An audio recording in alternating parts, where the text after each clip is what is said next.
기소된 마크 리들리 토마스 LA시 의원이 결국 사퇴할 것이라는 예상입니다. 지난해 선거에 아깝게 낙선했던 그레이스 유 변호사는 다시 출마하겠다고 밝혔습니다. 흑인 최초의 미 국무장관이었던 콜린 파월 전 장관이 오늘 별세했습니다. 코로나 돌파 감염이 사인이었습니다. 중국의 3분기 경제 성장률이 5% 아래로 추락했습니다. 헝가그룹 파산 위기와 전력난까지 겹쳤습니다. 뉴욕 증시는 혼조세로 마감됐습니다. 심각한 물류 대란이 가전 부문까지 번졌습니다. 연말 대목이 사라질 수 있다는 우려감이 고조되고 있습니다. 한국의 국정감사장이 민주당 대선 후보 이재명 감사 현장으로 변했습니다. 여야는 대장동 개발 의혹을 두고 충돌했습니다.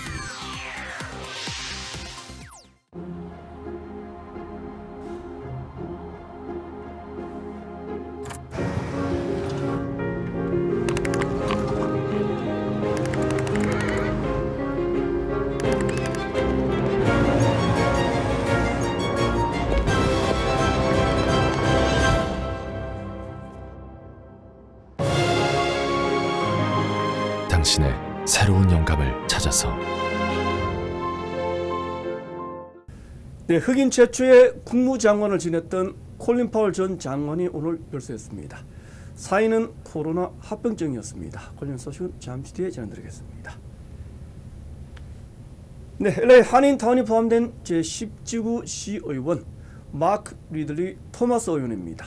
현재까지는 뇌물수수 혐의를 전면 부인하고 있습니다. 하지만 사퇴는 기정사실로 받아들여집니다. 지난해 선거에서 낙선했던 그레이스 유 변호사는 사퇴 직후 곧바로 출마를 선언하겠다고 밝혔습니다. 먼저 이삼민 기자가 취재했습니다. 지난해 10지구 LA 시의원 선거에서 패배했던 그레이스 유 변호사. 유 변호사가 10지구 시의원 자리가 공석이 될 경우 출마를 선언하겠다고 밝혔습니다. 뇌물수수 협의로 기소된 마크 리들리 토마스 LA 10지구 시의원. 오늘 시의원으로서 잠정적으로 물러나겠다고 발표하자 유 후보가 출마의 뜻을 밝힌 겁니다. If there is a special election coming up, I will once again put my hat in the ring to become the LA City Council member for District 10. 유권자들의 신임을 잃은 리들리 토마스가 10지구를 이끌어 나가는 것은 사실상 불가능하다고 유 변호사는 강조했습니다. 한인 커뮤니티를 위해 투명하게 10지구를 이끌어 나갈 리더가 시급하다고 설명하기도 했습니다.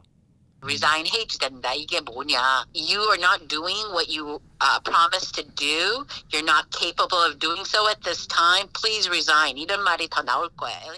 하지만 일각에서는 리들리 토마스 의원이 사임하지 않고 끝까지 버틸 것이라는 분석도 나오고 있습니다. 마크 리들리 토마스 시의원이 사임할 경우 내년 6월 선거를 통해 10지구 시의원이 선출됩니다. LA에서 SBS 이삼현입니다. 네, 현재까지 가장 유력한 LA 시장 후보는 바로 캐런 베스 연방 하원 의원입니다. 본격적인 선거운동을 시작했습니다. 노숙자 문제를 가장 먼저 해결하겠다고 공약했습니다.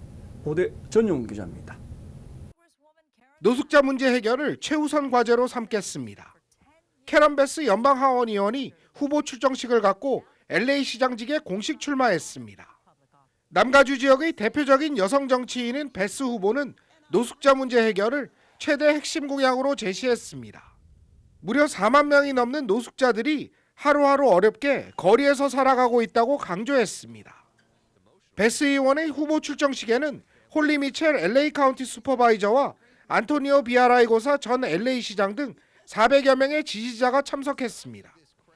베스 의원은 미주 한인 이상가족 상봉 결의안을 발의하는 등 친한파 정치인으로 잘 알려져 있습니다.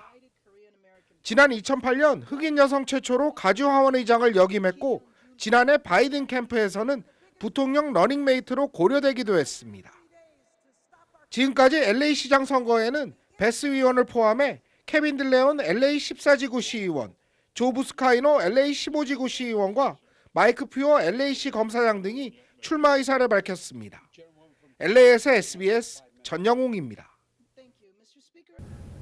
네, 미국 최초의 흑인 국무장관이었던 콜린 파월 전 장관.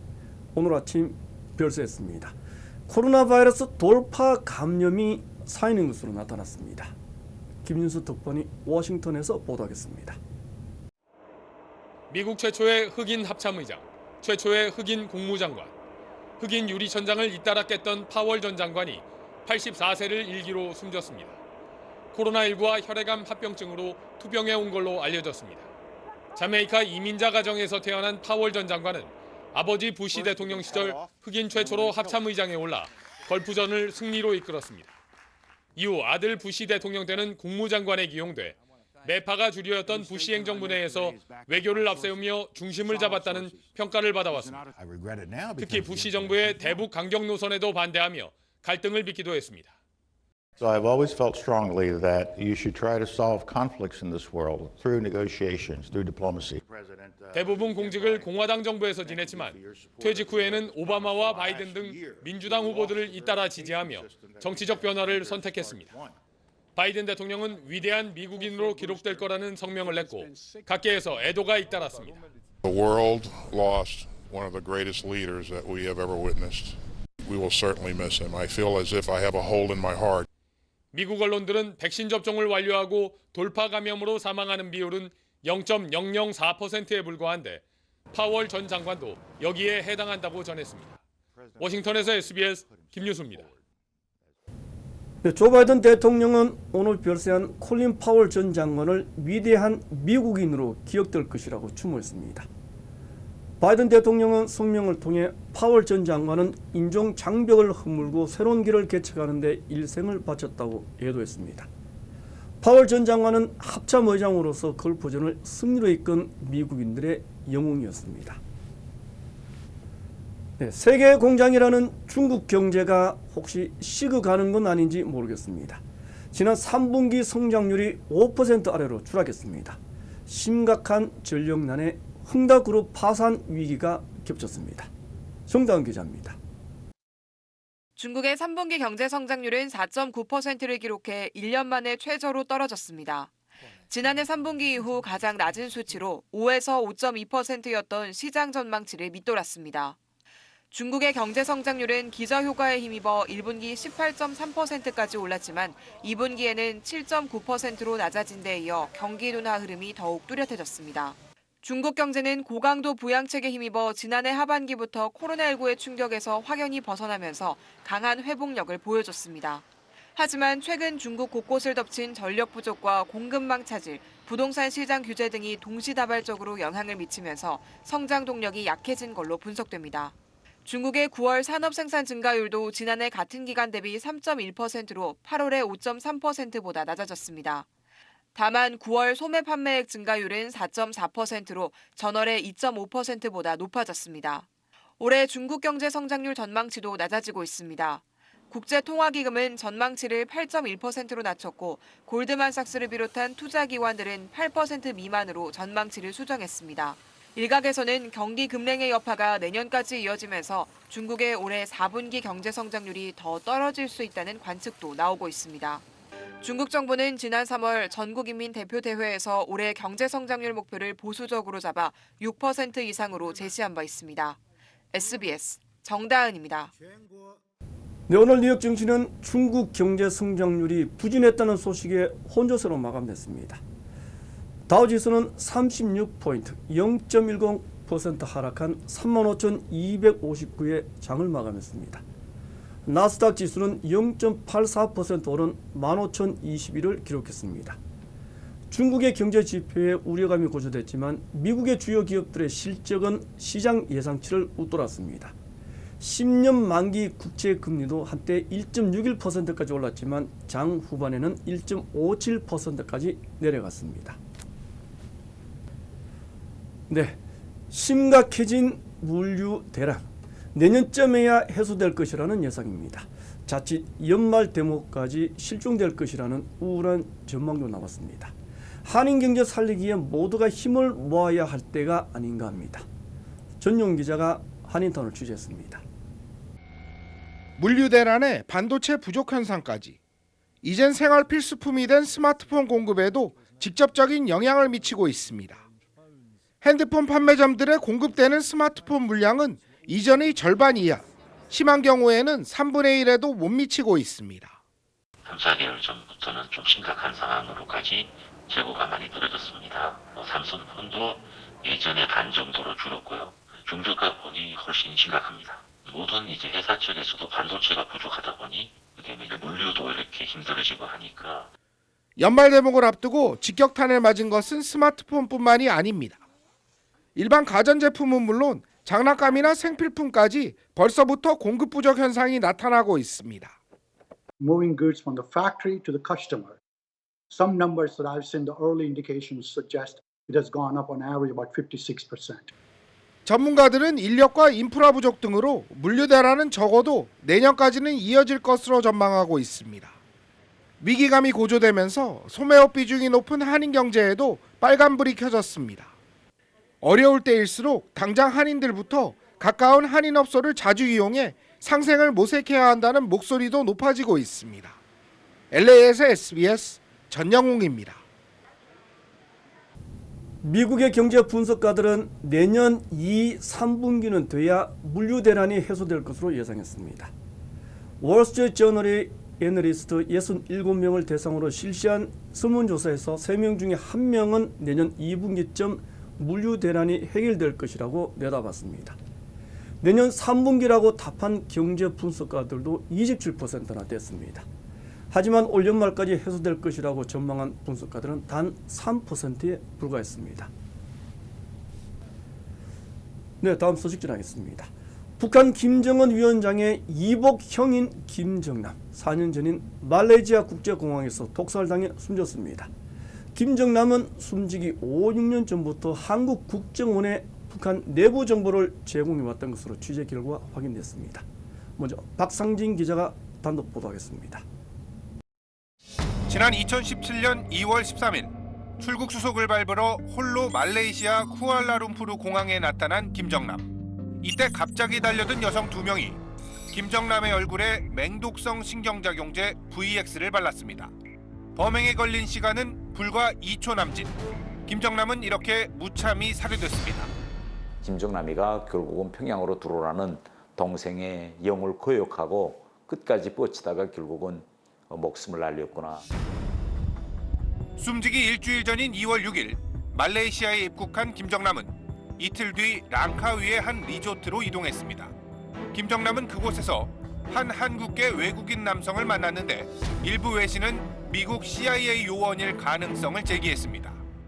I was told by a very reliable source that Kim Jong-nam had been an informant for the CIA in his final years. He had been meeting his handlers in Southeast Asia. 끝까지 판다팀은 김정남의 행보와 관련해 당시 보고라인에 있던 국정원 고위 관계자 등 복수의 전현직 관계자들로부터 김정남이 북한 내부 정보를 국가정보원에 지속적으로 전달했었다는 사실을 확인했습니다. 이들은 김정남이 숨지기 적어도 5, 6년 전부터 김정은 등 북한 고위층의 동향과 권력층의 정보를 국가정보원에 제공했다고 말했습니다. 김정남은 국정원 요원들과 동남아 등 제3국에서 접촉했고 국정원은 정보 제공 대가로 김정남에게 금전을 지원해 왔다고도 밝혔습니다. 김정남의 기본 동선과 움직임은 국정원에서 파악하고 있었고 김정남 측에서 이메일 등을 통해 국정원에 직접 연락을 취해오기도 했다고 덧붙였습니다. 김정남 사망 뒤 워싱턴 포스트 등 일부 외신이 소식통을 인용해 김정남이 CIA뿐 아니라 한중일 정보기관 등과 접촉했다고 보도한 적이 있지만 실제 당시 재직했거나 현직에 있는 국정원 고위 관계자들을 통해 이런 사실이 확인된 건 처음입니다. 국정원 출신으로 김정남 살해 당시 국회 정보위 간사였던 김병기 의원은 SBS 취재진의 질문에 말을 아꼈습니다. 국가정보원의 그런 능력으로 봤을 때 어떤 식으로든 김정남이 또는 김정남이 주변에 접근은 성공했을 것이라고 봅니다. 성공했다라는 말씀을 들으신 건 답변하지 않겠습니다. 국정원은 관련 SBS 질의에 특정 인물과 관련된 국정원의 활동에 대해서는 확인해주지 않는 것이 원칙이라고 답해왔습니다. SBS 박상진입니다. 또 당시에 한국 정부는 김정남의 망명을 추진하지는 않았던 것으로 나타났습니다. 망명은 남북 관계에 큰 부담이 됐다는 것이 국정원 전현직 고위 관계자들의 증언입니다. 계속해서 김관진 기자입니다. 김정남 피살 일주일 뒤 열린 국회 국방위원회에서 국방부는 김정남 살해는 김정은 체제 대안 세력을 없애기 위한 것으로 분석했습니다. 국방부에서는 이번 김정남 피살 사건과 관련해서는 북한 김정은 체제의 대안 세력을 사전에 제거하고 그리고 국제사회의 어떤 김정은 정권 교체 시도를 미리 차단한. 피살 배경을 놓고 일부 언론과 북한 전문가들은 한국 망명 가능성을 제기하기도 했습니다. 김정남이 만일에 망명을 결정했다고 그러면 그건 아마 절박한 상황이었을 겁니다. 생명의 위협이 있었을 경우에는, 대안이 없었을 경우에는 한국을 선택할 가능성은 있다. 오랜 기간 김정남과 친분을 이어온 일본 언론인 고미 요지는 영국 탈북자들이 망명 정부를 세워 김정남을 추대하려는 움직임이 있었다고 주장하기도 했습니다. 하지만 끝까지 판다팀 취재에 응한 국정원 전현직 관계자들은 한국 망명 추진은 없었다고 말했습니다. 이들은 김정남 망명을 검토는 했을지 몰라도 김정남을 국내로 데려올 경우 남북 관계에 적지 않은 부담이 생기는 점을 고려해 망명을 추진한 사실이 없다고 답했습니다. 또 이들은 김정남이 정확도가 높은 고급 정보를 많이 가지고 있었던 것은 맞다면서도 2013년 김정남을 챙겨온 국무부 장성택이 처형된 뒤 최신 정보에 대한 접근이 약화된 점도 망명 추진을 하지 않은 요인 가운데 하나라고 덧붙였습니다. 남북 관계에 큰 부담을 주면서까지 국내로 데려와야 할 정도는 아니었다는 겁니다. SBS 김관진입니다. 네, 일본의 기시다 총리가 취임 이후 처음으로 후쿠시마 원전을 방문했습니다.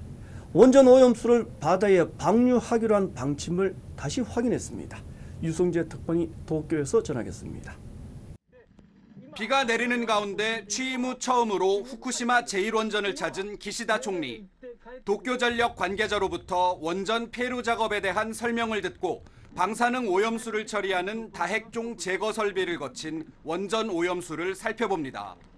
후쿠시마 물로 딸기를 수경 재배하는 농장을 방문한 자리에선 직접 딸기를 맛보며 안전성을 홍보하기도 했습니다.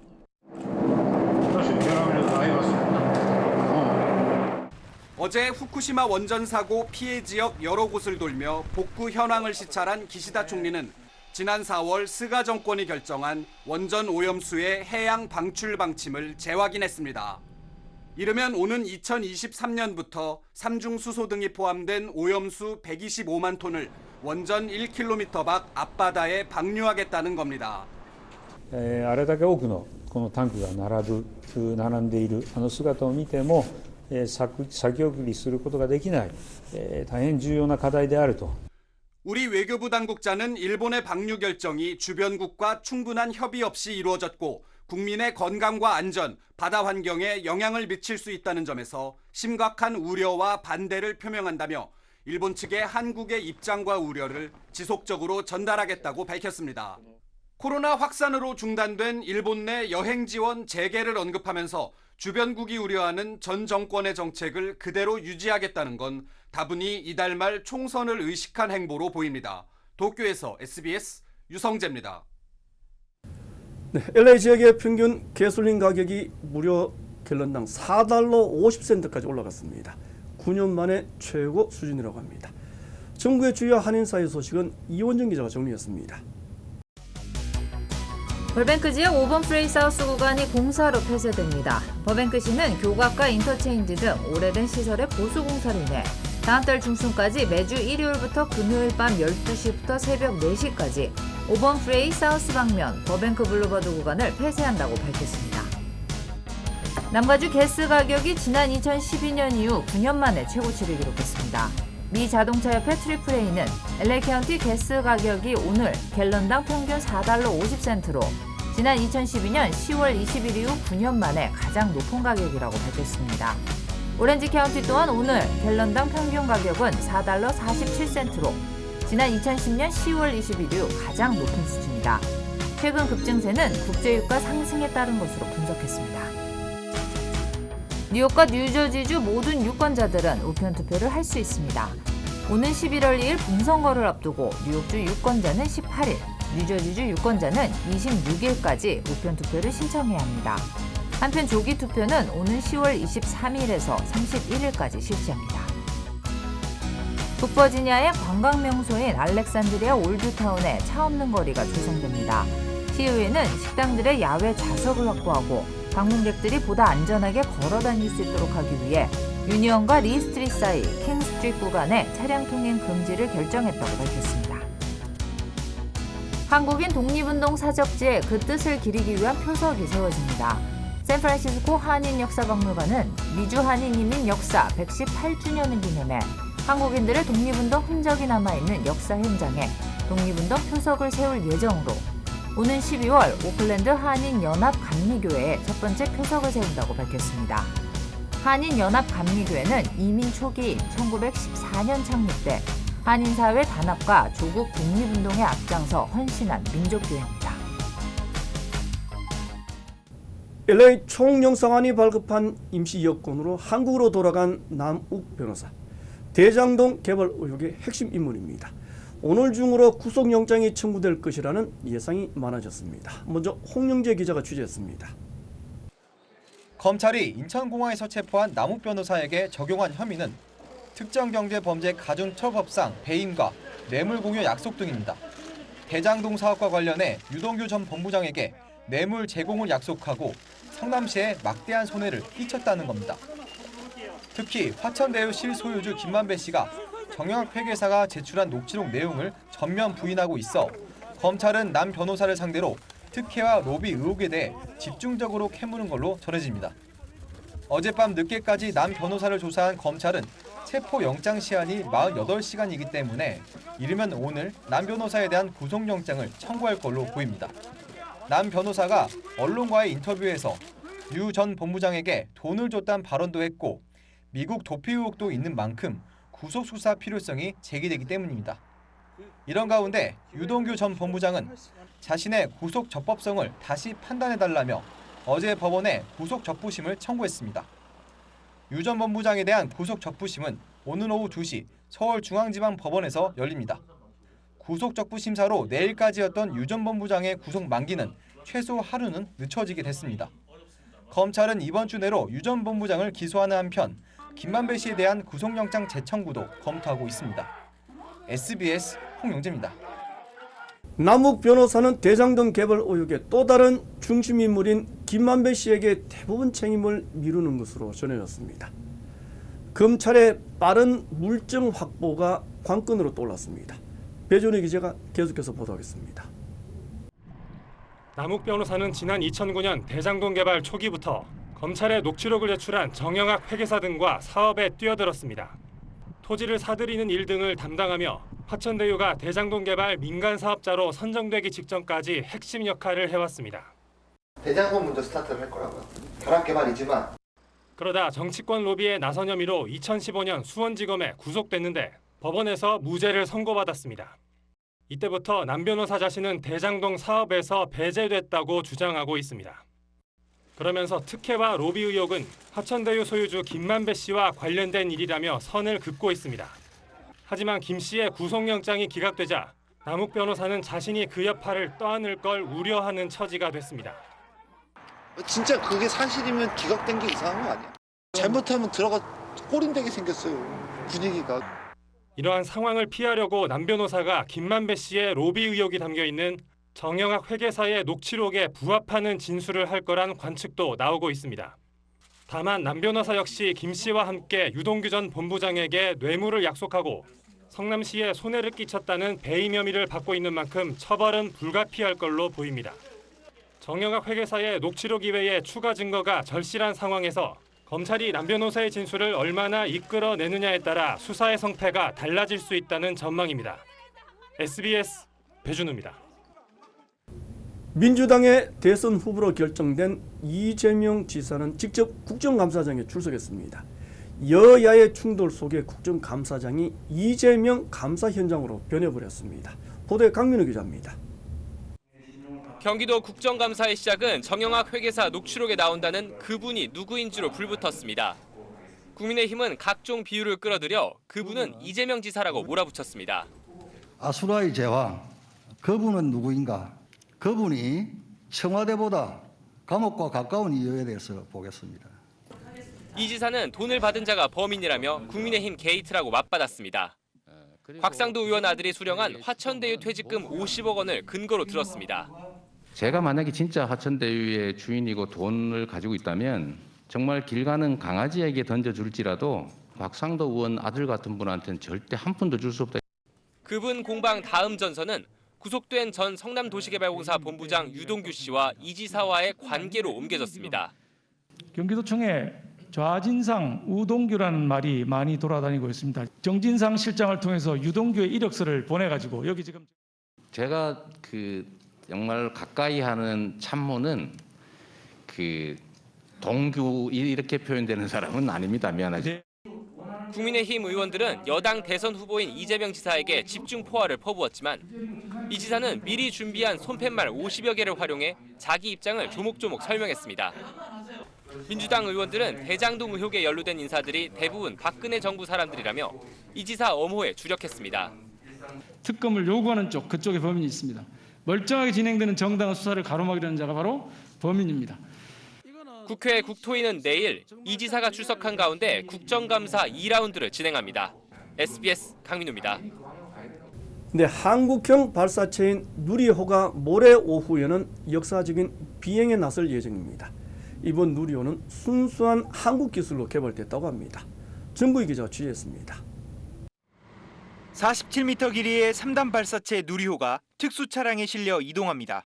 사람이 걷는 속도로 발사장까지 옮겨진 뒤 천천히 세워져 발사대에 고정됩니다. 지난 8월 발사대 기립 시험까지 마친 누리호가 이제 발사만을 남겨뒀습니다. 2010년 사업에 착수해 12년 동안 개발에만 1조 9천억 원이 들어갔습니다. 2013년 나로호 발사 때 러시아 기술에 의존했던 1단 엔진 개발부터 난관의 연속이었습니다. 75톤급 엔진 4개를 묶어 300톤급의 주 엔진을 완성해야 했습니다. 2014년 첫 실험부터 고배를 마셨지만 끈질긴 노력 끝에 올해 3월 결실을 보게 됐습니다. 10차례 이상의 설계 변경하고 그리고 20번 이상의 연소 시험을 수행을 했습니다. 그래서 다행히 너무 늦지 않게 연소 불안정을 극복해낼 수 있었고, 강력한 힘을 가진 누리호는 나로호 때의 15배 무게인 1.5톤의 실용위성을 우주 궤도로 올릴 수 있습니다. 이번 발사가 성공하면 우리나라는 미국과 유럽연합, 러시아 등에 이어 1톤 넘는 실용위성을 쌓아올릴 수 있는 전 세계 7개국 반열에 오릅니다. 180여 차례나 엔진 시험을 거치고도 나로호 때 2차례 아픔을 경험한 연구진은 마지막까지 긴장의 끈을 놓지 않고 있습니다. 기대가 되기도 하면서도 약간 혹시나 하나가 잘못돼도 전체가 다 그렇게 잘못됐다 판단을 할 수가 있으니까 그것 때문에 조금 두렵기도 하고 그런 여러 복잡한 감정이 같이 상존하는 것 같습니다. 21일 오후 전남 고흥에서 누리호는 고도 700km의 우주 궤도를 향해 역사적인 비행에 나섭니다. SBS 정구희입니다. 몽골의 한국 대사관 직원이 가짜 공문서를 위조하는 수법으로 외교관 비자를 발급한 사실이 드러났습니다. 실무자에게는 하나마나한 정직 한 달의 처분만 내려졌습니다. 보도에 신정은 기자입니다. 주 몽골 대사관 직원 A씨에 대한 외교부 징계위원회의 의결 이유서입니다. 총 공사기간 2년, 예산 115억을 투입한 대사관 건물을 지을 때 참여한 공사 인력에 비자 신청 특혜를 제공했다는 내용이 담겼습니다. 지난 2015년 2월 A씨는 공사업체 직원 7명을 대사관 행정직원인 것처럼 꾸며 외교 공식 문서를 썼습니다. 몽골 정부가 실제 대사관 직원이 맞는지 문서 보완을 요구하자 아예 내부 시스템에 대사관 직원으로 등록시켜 비자까지 받게 한 겁니다. 비슷한 일은 또 있었습니다. 냉난방 유지보수업체 대표를 대사관 직원으로 허위 등록해 체류 자격을 받도록 해주기도 했습니다. 외교부 징계 절차는 5년이 지나서야 시작됐고 A씨에 대해 정직 1개월 처분을 내렸습니다. 그런 거 다른 방법을 찾으면 있었겠죠. 그러나 제일 안전하고 쉽게 할 수 있는 방법이 그거였기 때문에 검토를 해서 올린 거고 그래서 결제를 받아서 처리를 한 건데 실명을 좀 했죠. 몽골 정부까지 알게 된 불법 행위에 대해 보고를 받고 승인까지 한 상급자와 대사는 아무런 책임을 지지 않았습니다. 허위 공문서를 상대국 정부에 제출하는 것은 상상할 수 없이 큰 범죄입니다. 전형적인 꼬리 자르기, 제 식구 감싸기입니다. 이제라도 진상을 규명하고 외교부는 당시 직원의 비위 행위를 인지하고 징계한 것이라면서도 상급자 처분에 대해선 답변을 내놓지 않았습니다. SBS 신정은입니다.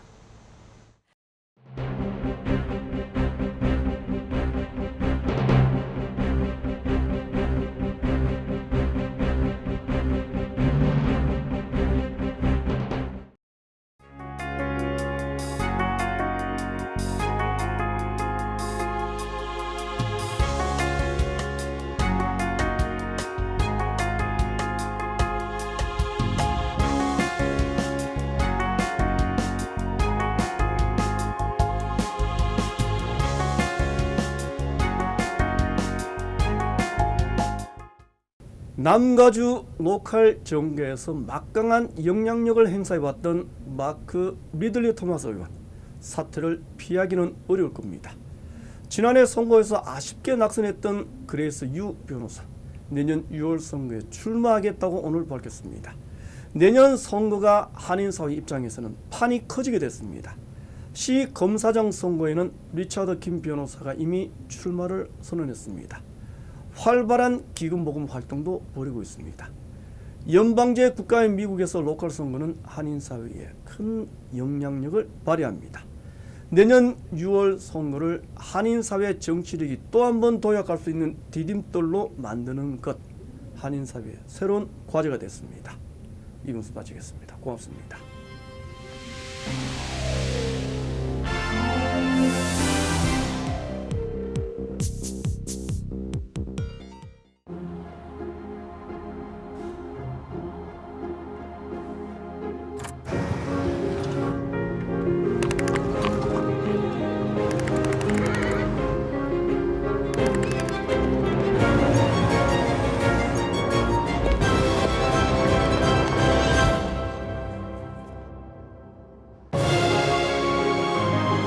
당신의 새로운 영감을 찾아서